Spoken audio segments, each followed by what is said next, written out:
Calgary, Alberta, Canada, weighing 234 pounds, Bret Hitman Hart.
From Victoria, Texas, weighing 252 pounds, Stone Cold Steve Austin.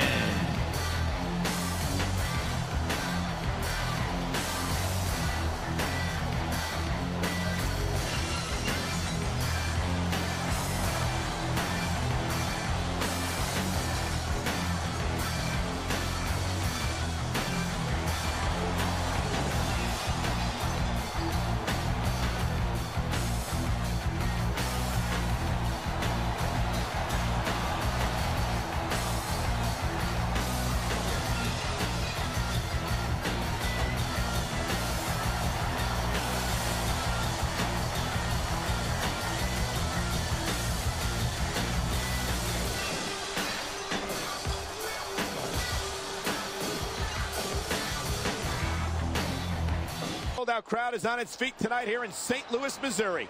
These fans are so excited, I'm having a hard time staying in my own seat myself. I'm with you on that, partner. We've got a great show here tonight for these St. Louis fans, and I can't wait to get started. What a counter that was!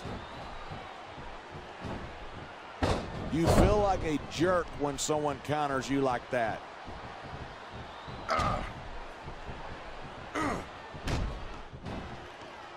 Bret Hart calls himself excellence of execution, and it's not hard to see why. From anyone else, that would be just ego. From the Hitman, it's the truth. And that's why Bret Hart is one of WWE's most respected Hall of Famers. Nice reversal.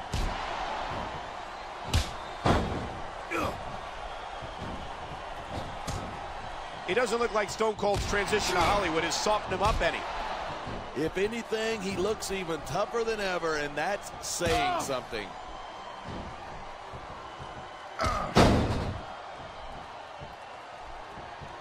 Watching these superstars go at it reminds me why I prefer to stay on this side of the announce table. You know, if you let me train you, you could be cruiserweight champ inside a year. Oh, no. I've heard stories about the way you train people. You make Marine drill instructors look like pushovers. Are you surprised? They're just training people to go to war. I train them to be WWE superstars. Well, thanks but no thanks, partner. I think I'll stick to announcing for now. Here it is. He's building up a head of steam, and he's about to let his opponent have it. And if his opponent is smart, he'll get the hell out of there.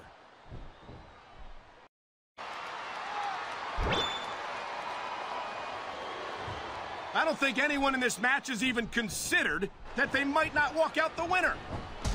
Of course not. That's the kind of attitude that gets you beat quicker than anything.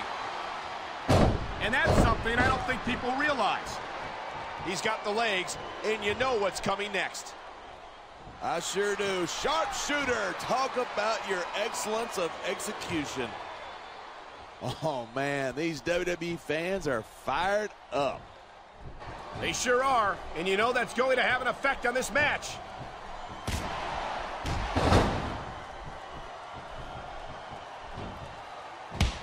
You take one look at Bret Hart, and it's not hard to see why he's a WWE Hall of Famer. I'll put it this way, partner. If Bret Hart doesn't deserve to be in the Hall of Fame, nobody does.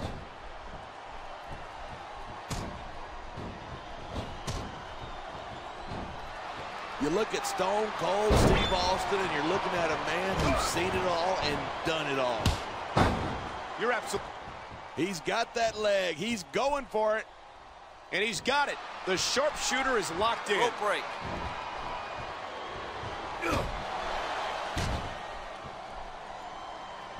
Each of these competitors is looking for the slightest hint of weakness in the other. That's the law of the jungle. An injured superstar is like a wounded animal. It's survival of the fittest. And that also means that if you're not at 100%, you've got to be able to hide it from your opponent. That's absolutely right. This business is as psychological as it is physical. You can't let your opponents think you're easy pickings.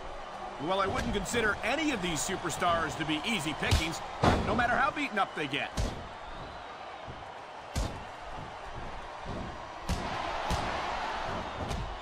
Night after night, look at that! That's going to go over big with the fans and build some momentum at the same time.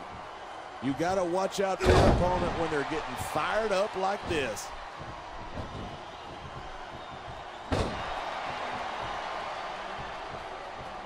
Talk about superstars who don't have an ounce of quit between them. You're looking at them right here.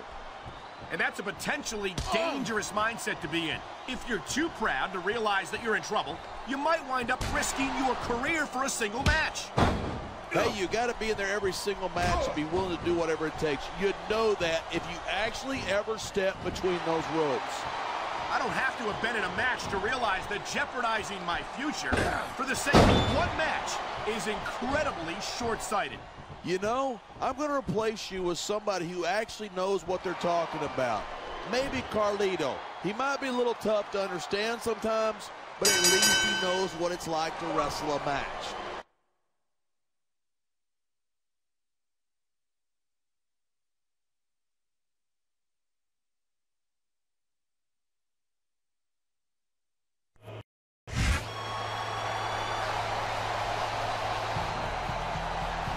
Here's your winner, Bret Hitman Hart.